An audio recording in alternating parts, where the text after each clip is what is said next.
Tonton video ini sampai selesai agar Anda tidak gagal paham.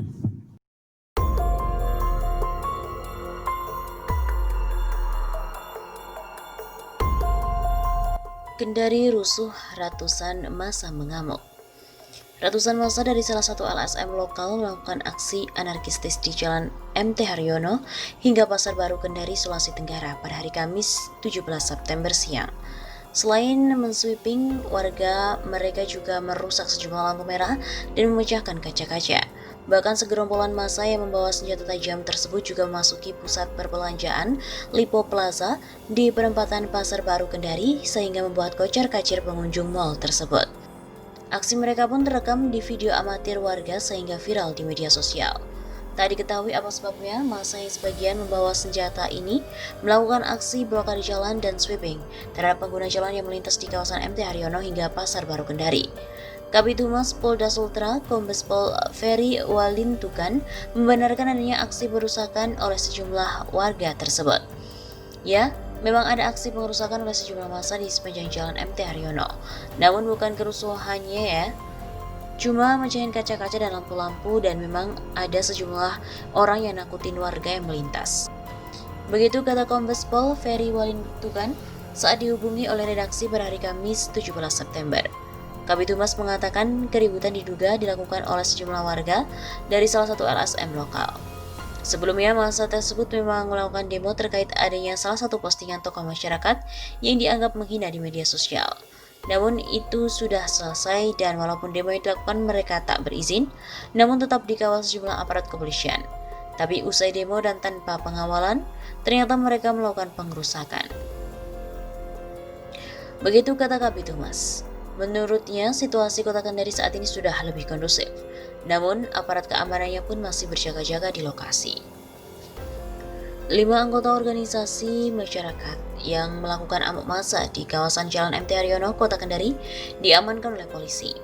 Dalam insiden itu, 2 anggota BRIMOB terluka parah di kepala akibat terkena lemparan batu dari massa. Kabid Humas Polda Sultra, Kombes Pol Ferry, mengatakan 5 pelaku masih diperiksa penyidik terkait keterlibatan mereka dalam insiden tersebut. Masih diperiksa penyidik, kita alami peran karena peran mereka sebagai apa untuk melakukan apa. Begitu katanya. Dia pun juga menjelaskan amuk massa itu buntut dari protes kasus dugaan pelanggaran Undang-Undang Informasi Teknologi dari ITE tentang penghinaan tokoh masyarakat di media sosial. Penyidik Cybercrime Polda Metro Jaya pun masih melakukan penyelidikan kasus ini. Informasinya beberapa akun yang melakukan penghinaan di media sosial Facebook terdeteksi anonimus. Dia pun menambahkan sekelompok yang orang tersebut bertindak anarkistis sesuai dengan berunjuk rasa menuntut pelaku penghinaan tokoh masyarakat ditangkap. Mereka pun lalu meluapkan kekesalannya di jalan dengan mengamuk dan merusak sejumlah fasilitas umum seperti memecahkan lampu merah dan juga kaca-kaca toko. Untuk mengamankan situasi, Polda Sultra mengerahkan 2 satuan setingkat Kompi SSK. Saat ini kondisi kota Sultra pun sudah kondusif dan masyarakat sudah kembali beraktivitas normal. Sebelumnya, massa dari ormas lokal mengamuk di kawasan Jalan MT Haryono hingga Pasar Baru, Kota Kendari, Sulawesi Tenggara. Massa teriak-teriak sambil memblokade jalan dan mengeroyok pengendara sepeda motor. Massa juga merusak sejumlah fasilitas, diantaranya lampu jalan dan kaca-kaca toko. Aksi amuk massa itu terekam video amatir dan beredar luas di grup WhatsApp. Dalam video itu, massa awalnya memblokade jalan. Tiba-tiba, massa yang banyak memakai helm dan sebagian menggunakan penutup kepala mengeroyok pengendara sepeda motor yang akan melaju. Aksi tersebut memicu kemacetan arus lalu lintas.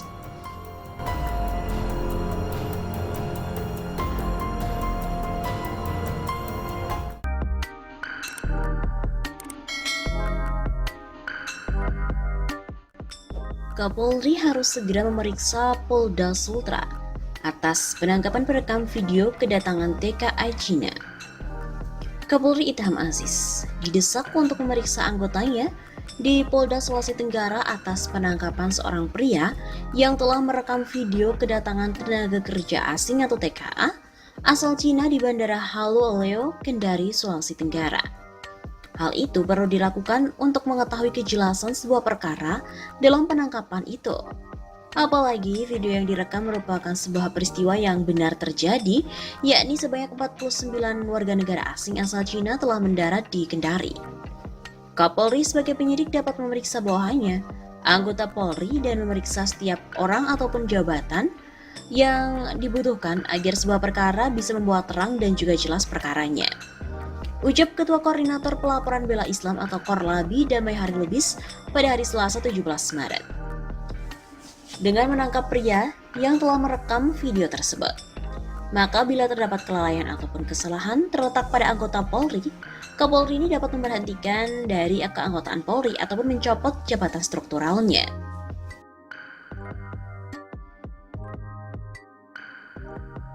Sebelumnya, Polda Sulawesi Tenggara telah mengamankan Hardiono, 39 tahun, perekam serta pembuat video yang memperlihatkan rombongan TKA asal Cina yang baru saja datang di Bandara Halu Oleo, Kendari. Warga desa Onewila, Kecamatan Ranumeto, Kabupaten Konawe Selatan itu, dalam video yang diambilnya mengatakan rombongan TKA asal Cina itu dengan corona.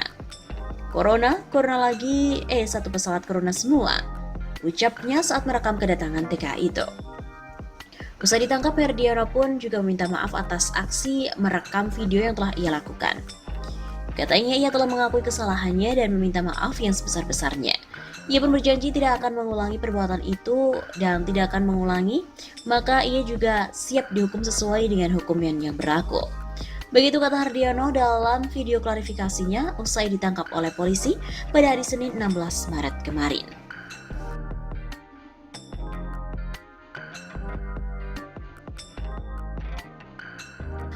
Dijen Imigrasi Kemenkumham angkat bicara soal informasi berupa video kedatangan warga negara Tiongkok di kota Kendari melalui Bandara Halu Oleo yang beredar di media sosial.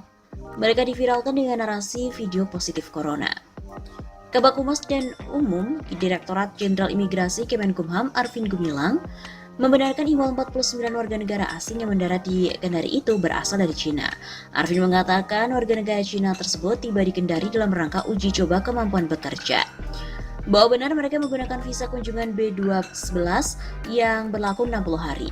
Diterbitkan pada tanggal 14 Januari 2020 di KBRI Beijing untuk kegiatan calon TKA dalam rangka uji coba kemampuan bekerja. Kata Arvin dalam keterangan tertulis Selasa 17 Maret.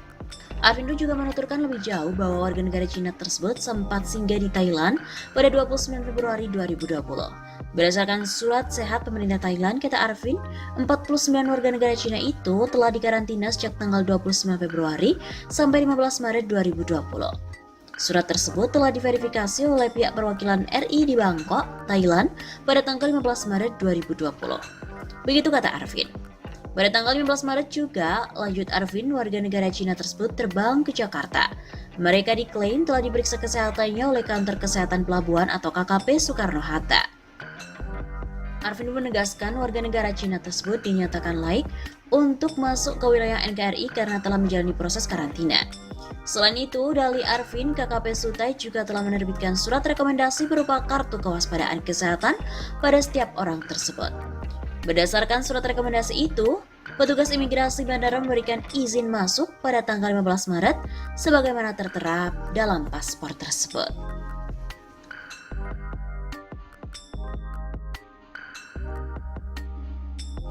Nah, diketahui pada Minggu 15 Maret kemarin, warga Sulawesi Tenggara telah dihebohkan dengan beredarnya video warga negara asing asal Cina yang masuk ke kota Kendari melalui Bandara Halu Oleo. Sontak, video itu pun menjadi viral dan menjadi bahan diskusi masyarakat dengan mewabahnya virus corona atau COVID-19 yang dinilai berasal dari Cina. Apalagi pemerintah pusat dan juga pemerintah daerah telah mengeluarkan beberapa instruksi untuk tetap waspada dengan beberapa kegiatan yang saat ini dirumahkan, seperti sekolah serta beberapa fasilitas umum ditutup guna mencegah peredaran pandemik corona meluas. Berselang beberapa jam, Kepala Kepolisian Daerah atau Kapolda, Sultra Merdisyam menyampaikan kepada awak media membenarkan bahwa para WNA Cina tersebut berasal dari Jakarta untuk memperpanjang visa untuk bekerja di salah satu perusahaan tambang yang beroperasi di Murosi, Konawe. Namun, pernyataan berbeda dilontarkan Kementerian Ketenagakerjaan melalui Direktorat Jenderal Pembinaan Pengawasan Ketenagakerjaan dan Keselamatan Kesehatan Kerja RI pada salah satu media. Ia mengatakan telah mengkonfirmasi bahwa 49 warga negara asing yang masuk melalui Bandar Udara Haloleo, Kabupaten Konawe Selatan pada Minggu 15 Maret bukan pekerja yang mengurus perpanjangan kerja. Kalau mereka urus perpanjangan kerja, harus melalui Dinas Transmigrasi dan Tenaga Kerja di daerah. Tapi kita tidak pernah mengeluarkannya. Saya juga sudah melakukan pengecekan di kementerian, tapi data mereka tidak ada. Tutur Kepala Dinas Transmigrasi dan Tenaga Kerja Provinsi Sulawesi Tenggara, Dr. Semo Alwi, saat berbincang dengan salah satu media pada 16 Maret dini hari. Nah, atas silang pernyataan itu, hal ini mendapatkan sorotan dari Ketua Majelis Permusyawaratan Mahasiswa MPM Universitas Haloleo UHO Baharudin Yusuf. Ia mendesak Kapolda Sultra Merdisyam untuk bertanggung jawab terhadap pernyataan di berbagai media. Hal ini menjadi salah satu ketidakseriusan dalam menangani atau mencegah virus, terutama oleh Kapolda Sultra. Ia harus bertanggung jawab. Saya meminta agar Kapolda ini mundur dari jabatannya karena telah berani bermain-main dalam pernyataannya di media. Padahal negara dalam keadaan genting virus corona, bukan mencegah, tapi malah membiarkan. Tegasnya, untuk diketahui, dari keterangan juru bicara pemerintah, penanganan corona Ahmad Yuryanto per 15 Maret kemarin, sudah ada 117 orang yang positif di Indonesia. Dan jumlah korban meninggal dari pasien yang positif tersebut menjadi 5 orang. WHO meminta kepada Presiden Jokowi untuk menetapkan status darurat nasional. Berdasarkan hal itu, Jokowi telah mengambil sikap dengan mengeluarkan Kepres nomor 7 tahun 2020 tentang gugus tugas percepatan penanganan corona. Kepres itu pun diteken pada hari Jumat 13 Maret kemarin. Selain itu, Jokowi juga telah menyampaikan pidatonya pada Minggu 15 Maret bahwa dengan kondisi saat ini, saatnya bekerja dari rumah, belajar dari rumah, dan ibadah di rumah.